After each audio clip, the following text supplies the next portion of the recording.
President-elect Joe Biden will soon announce the first members of his cabinet. Incoming White House Chief of Staff Ron Klain says Mr. Biden's first picks will be named on Tuesday. Mr. Biden and Vice President-elect Kamala Harris spent Sunday meeting with transition advisors. Meanwhile, President Trump took part in this weekend's virtual G20 summit. During a session on the environment on Sunday, he appeared in a pre-taped address in which he railed against the Paris Climate Accord. The president called the 2015 agreement unfair. The Paris Accord was not designed to save the environment. It was designed to kill the American economy. I refuse to surrender millions of American jobs and send trillions of American dollars to the world's worst polluters and environmental offenders. And that's what would have happened. The president later returned to his golf club in Sterling, Virginia.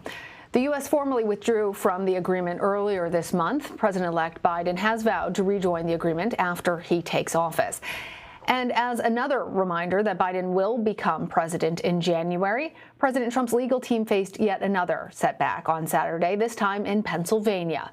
A federal judge rejected a lawsuit from the Trump campaign seeking to block the state from certifying its election results. Now, some members of the president's own party are calling on him to accept the outcome. Election officials in Wisconsin are accusing representatives from President Trump's campaign of obstructing a vote recount there. The president requested the recount in Milwaukee and Dane counties. Milwaukee officials say Trump campaign observers broke rules by interrupting vote counters and, in some cases, by objecting to every ballot that was pulled to count. This weekend, at least 2 Trump observers were escorted from the building. CBS News projected President-elect Joe Biden won that state by more than 34,000 votes. CBS News correspondent Nikole Killion joins me now from Wilmington, Delaware. Nikole, always good to see you. Let's start off with the transition. What can you tell us about Tuesday's announcement? Well, that it's happening, according to transition officials. Beyond that, we don't know too much more in terms of who the president-elect may name and what positions he may announce. We don't know how many officials, if he's just going to make one announcement or multiple. But again, we do know that he is moving forward with that process of naming officials from his cabinet. We do know from last week, the president-elect stated that he has already selected someone for Treasury. So that is one position that we know appears to be filled. But beyond that, certainly we continue to press for more details. All right. Well, President-elect Biden's team appears to be pushing forward despite being blocked from carrying out the official White House transition by the General Services Administration and the Trump administration. What parts of the transition process are they unable, though, to work through at this moment? Well, one key hiccup will be when these cabinet announcements come. These officials, whoever they are that are named, for instance, won't be able to get FBI background checks. That is something that transition aides and advisors point out is yet another casualty, another impact from the General Services Administration not making an ascertainment with regard to the election. And of course, they continue to point out with every passing day that goes by that that impact is greater and greater, whether it's not being able to consult with administration officials on issues such as vaccine distribution, as they look into how to put a plan into place to address the coronavirus pandemic. That is certainly one of their priorities, or whether it's just getting a basic national security information to keep the president-elect abreast. All right, Nikole, let's talk a little bit more about these election lawsuits. As I mentioned, on Saturday, a federal judge threw out a lawsuit filed by the Trump campaign in Pennsylvania. That suit alleged that Republicans were illegally disadvantaged because certain counties allowed voters to fix mistakes on their mail-in ballots. Nikole, what did the judge say in this decision, and is this the end of the president's legal battle there in Pennsylvania?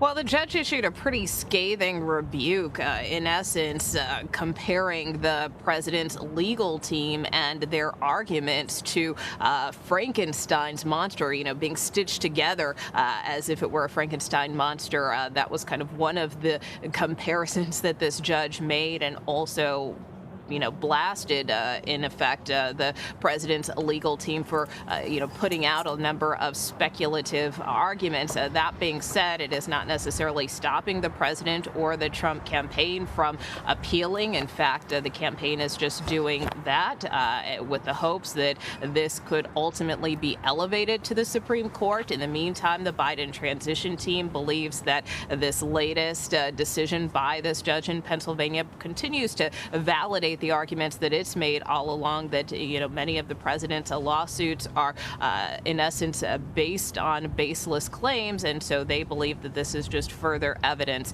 of that. And Nikole, without Pennsylvania, there isn't really a path forward for President Trump, as you're well aware. And as a sign of the reality of this fact, Senator Pat Toomey, a Republican, released a statement saying that he has now accepted Mr. Biden's victory.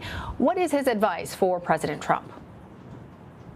Well, he has encouraged the president to accept the outcome of the election and to allow for a smooth transition process. And he's one of few Republicans that is coming forth to really strongly encourage the president to do just that. He also congratulated the president-elect and vice president-elect on their win. And so that is something that the Biden transition team is certainly pointing to, the fact that Senator Toomey has come forward with the hope that certainly more Republicans will continue to acknowledge the president-elect and his victory. Nikole, let's talk very quickly about President-elect Biden's upcoming inauguration. Obviously, there's so many questions that are still lingering about what our society is going to look like come January. Are you learning anything about what we might expect for the Biden inauguration?